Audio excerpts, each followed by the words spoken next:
2, 3. Namaste. Welcome back. In this lesson, we are going to shift gears and we're going to move into an understanding of what did that finger temperature chart have to tell you. I actually know when I'm working with my clients, just by looking at their finger temperature chart, what has gone on with them for the entire week. I know what their bodies have done. I know what their bodies are telling them.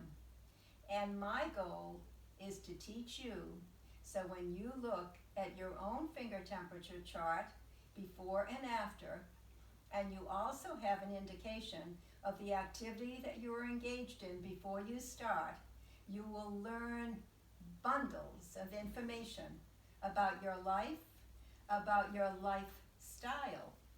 How do you live your life? What is your attitude toward your life? What is the attitude of the people you surround yourself with and especially live with toward your life? So now we're shifting gears into an explanation of stress.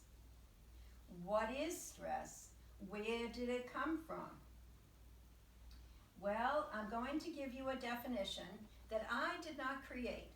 The definition was created by the person that is considered to be the grandfather of stress. Can you imagine having such a title? His name was Hans H. And he identified a clear definition of stress as follows. He said, stress is the universal response with which we are on automatic pilot with of the human body to any demand made upon it, whether that demand is positive or negative. Allow me to read that for you again, and I'll even hold it up so you can see it more clearly. This is Hans H.'s work. He said, and it stands to this day, though he is no longer alive in his body, stress, the thing that we talk about all the time, is the universal, meaning whether it's man or woman or child or whatever, stress is the universal response that we're on automatic pilot with. We're born with it. It comes up automatically of the human body to any demand made upon it, whether or not the demand is positive or negative. Let's understand what he meant by that. As you see this chart, it will show you that this is zero stress, this is minimum stress, and this is maximum stress. Please notice that stress in our lives never goes down to zero. We do not even want it to go down to zero, because when do you think that happens, that it goes down to zero? You're right, when we die. When we're no longer alive, the stress is zero. So we, as a goal, are seeking to get to minimum stress, not zero stress. Minimum stress, where we manage the stress instead of the stress managing us. Sound familiar? Okay. Now we know that a very negative event, like an automobile accident, will cause maximum stress.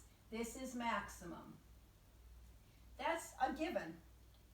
What we don't necessarily understand, that even a positive event, like a vacation, like a wedding, is a perfect example when the bridegroom and the bride are so happy and in love and looking forward to a long life lived happily ever after.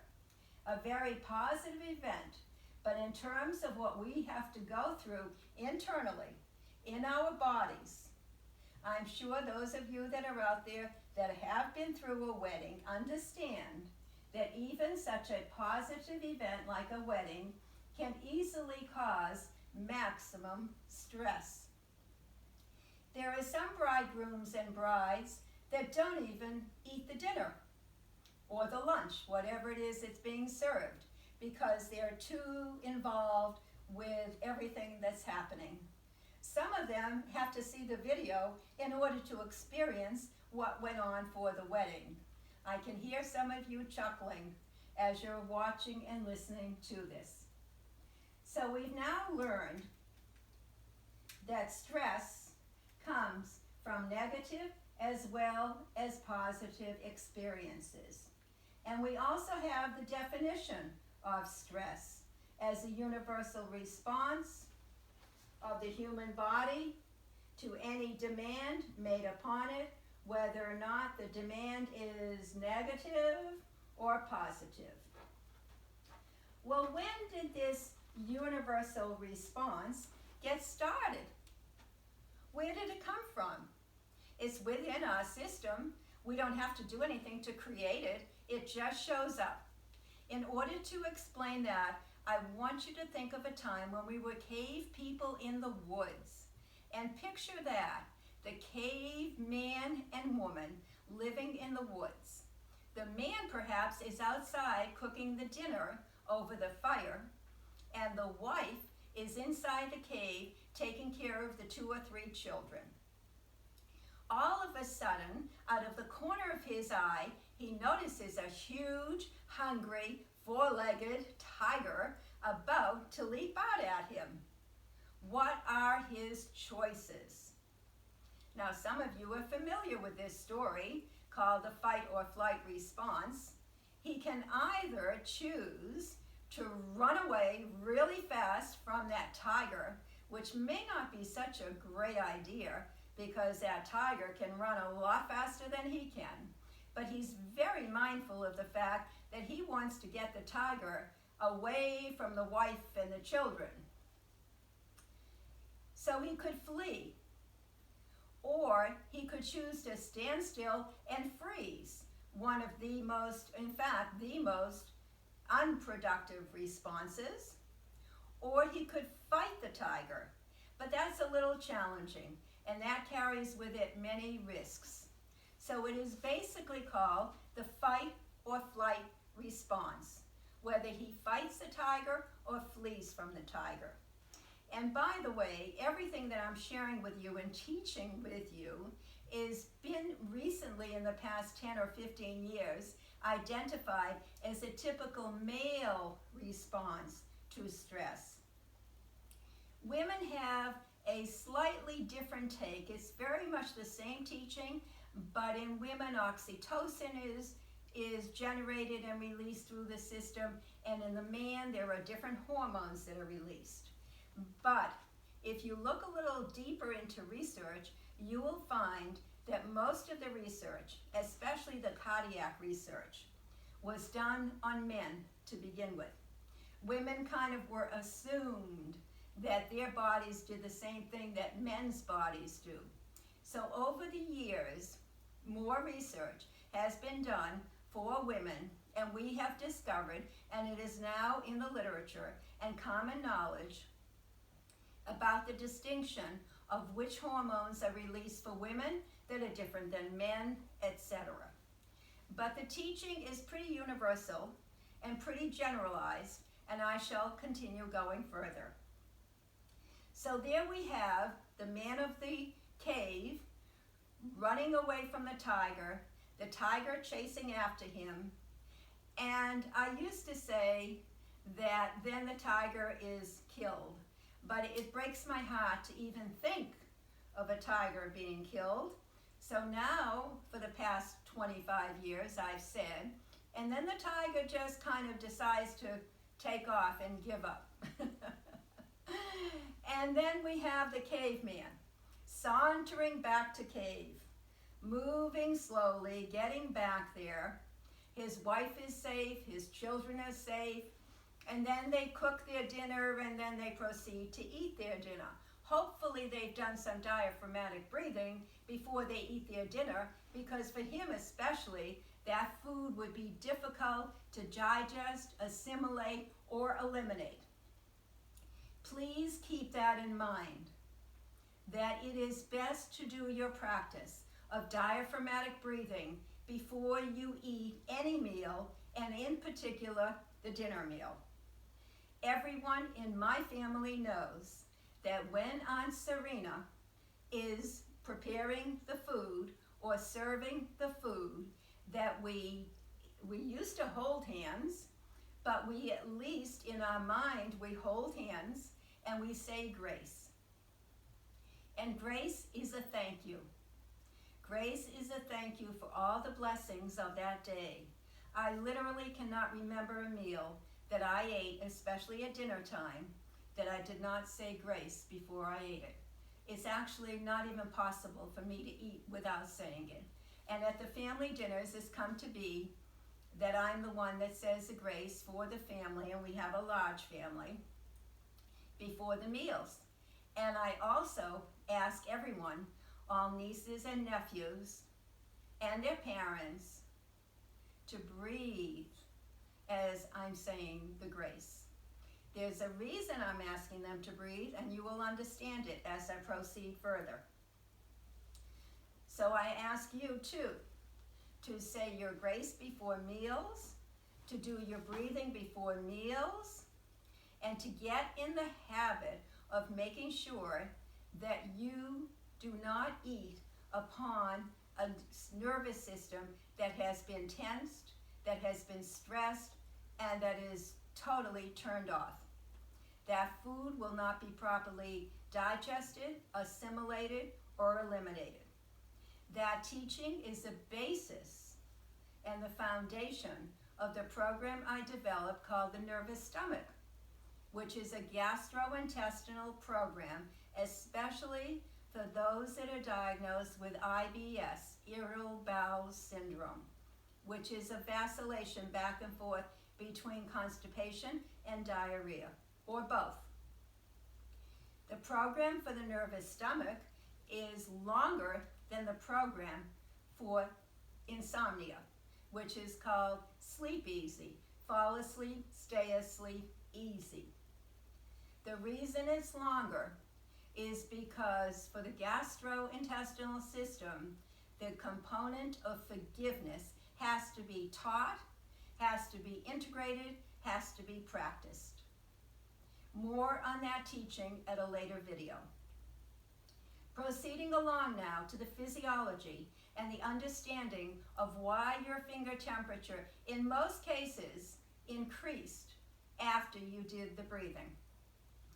Obviously, the circulation was shifted when you did the breathing, but let's go further. So we have this situation that has just been described to you.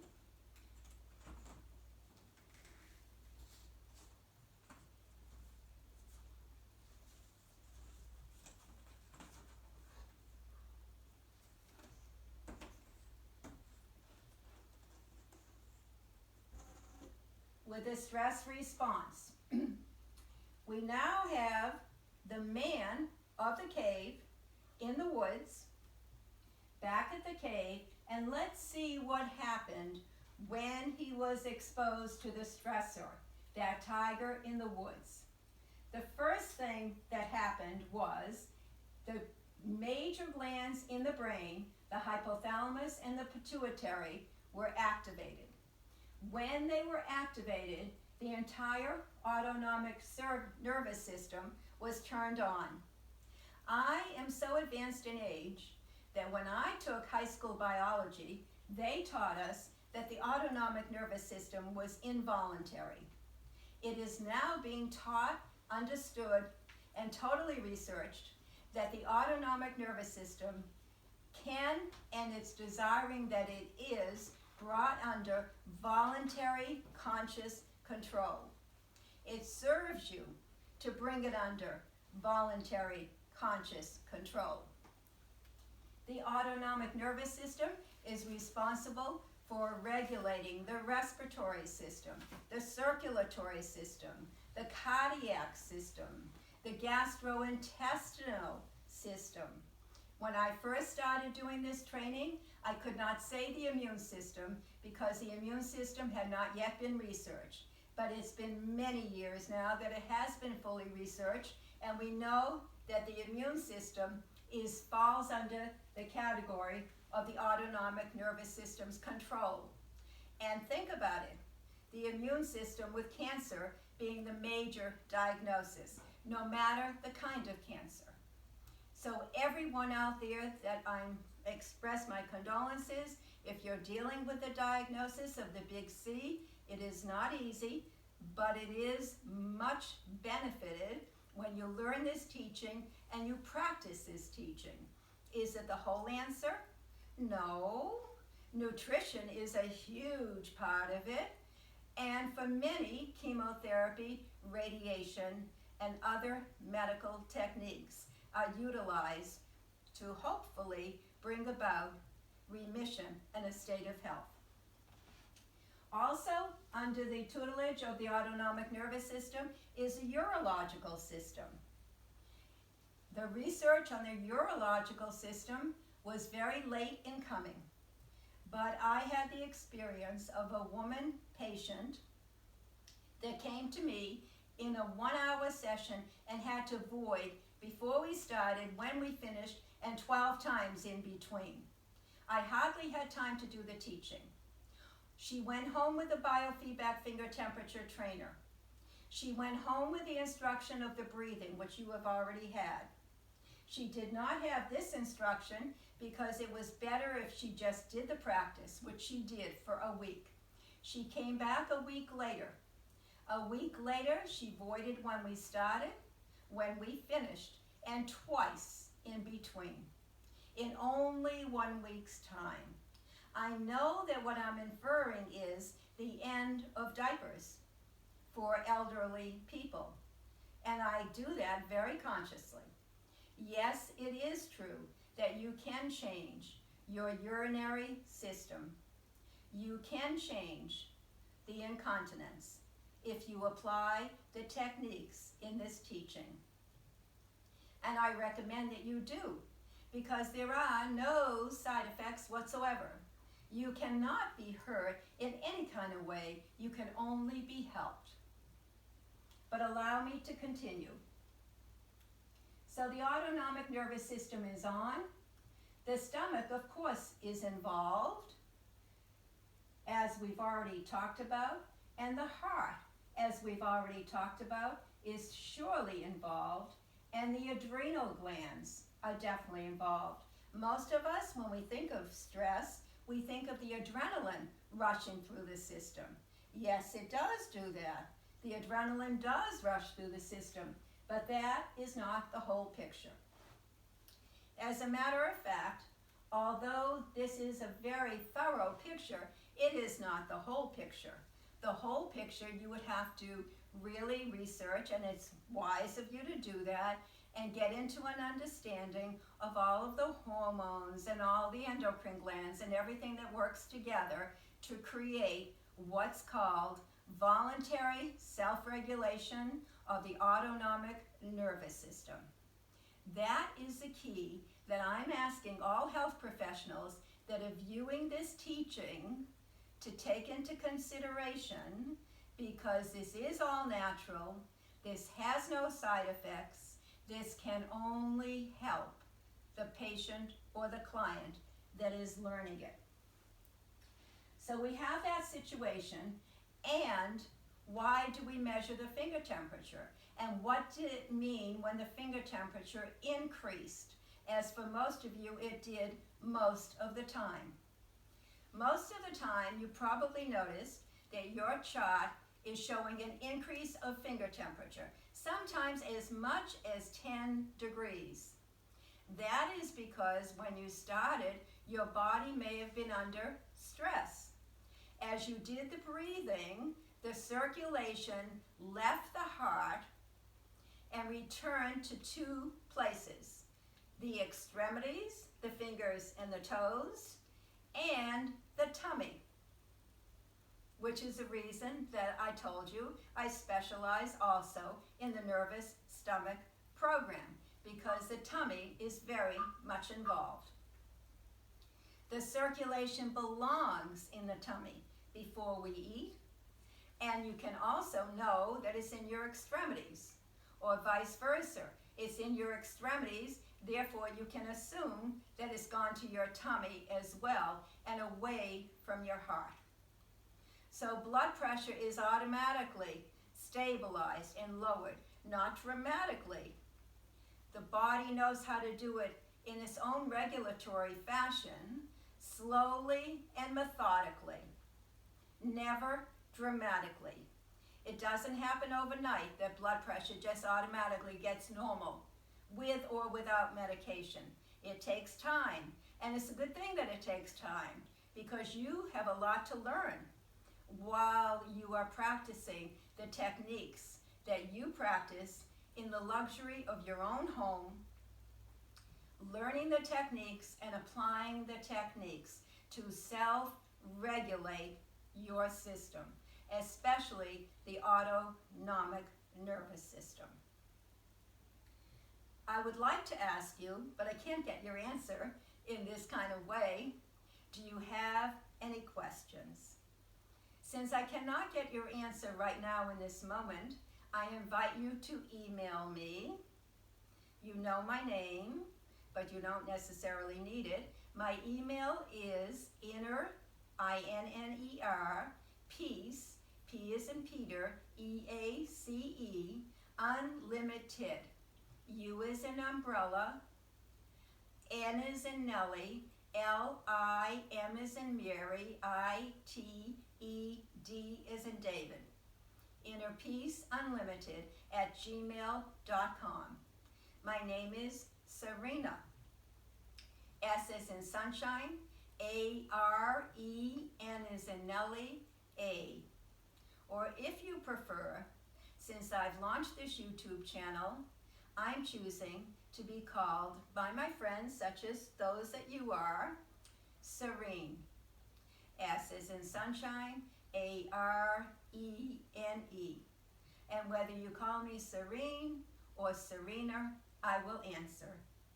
It will be my joy and my pleasure to answer, especially to answer any questions that you may have that causes you any question about learning why your finger temperature mostly increased.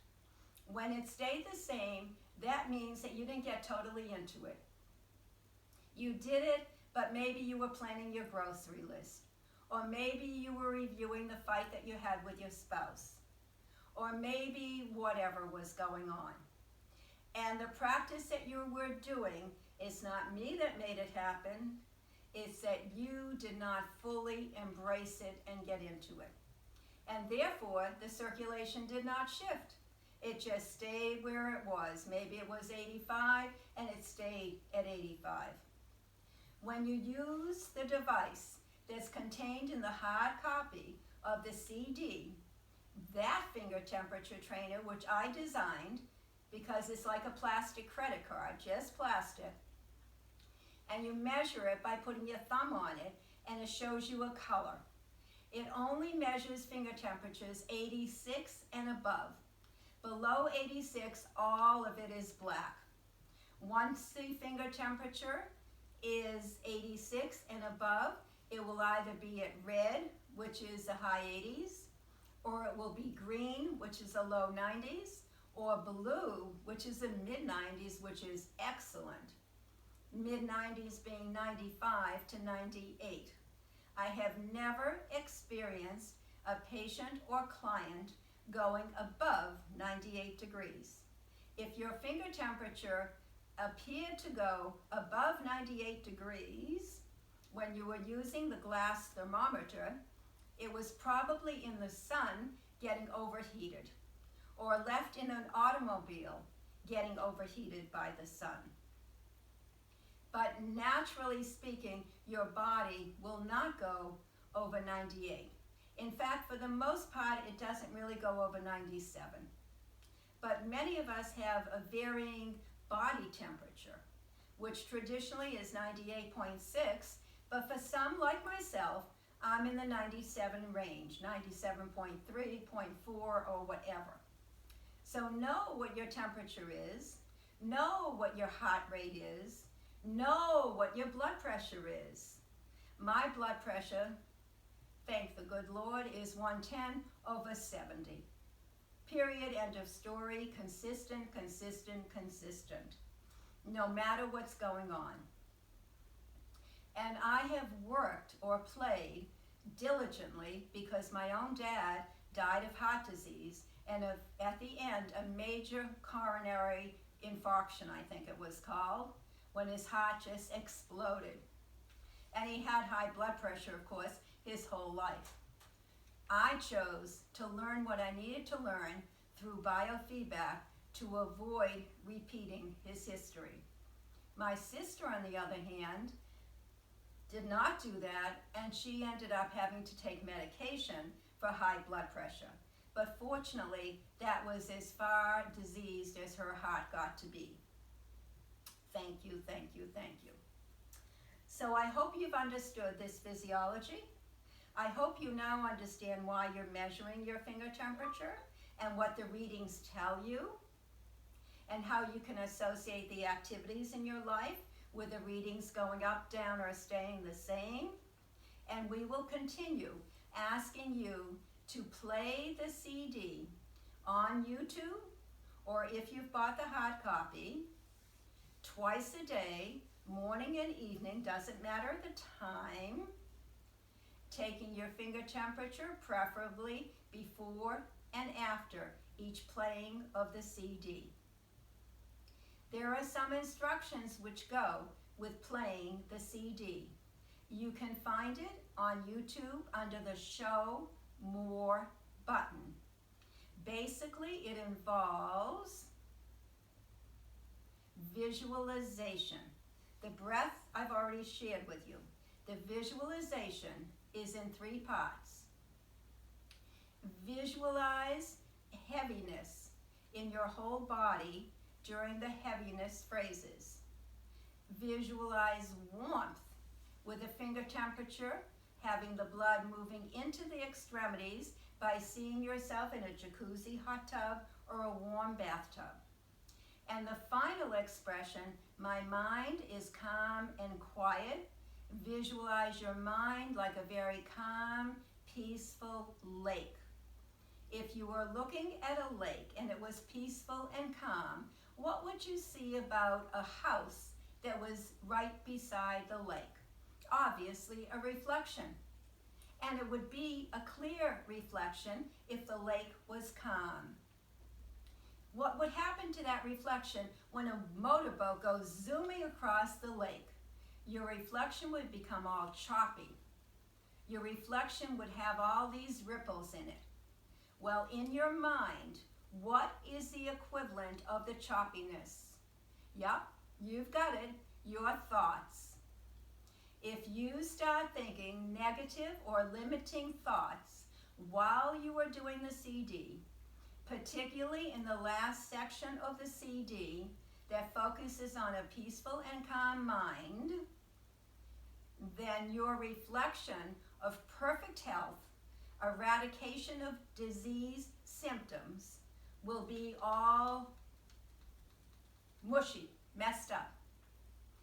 If you are thinking pure thoughts, peaceful thoughts, or no thoughts, if you are so blessed, then your reflection of return to health, peace, calm, and well-being will be perfect, will be what your goal is.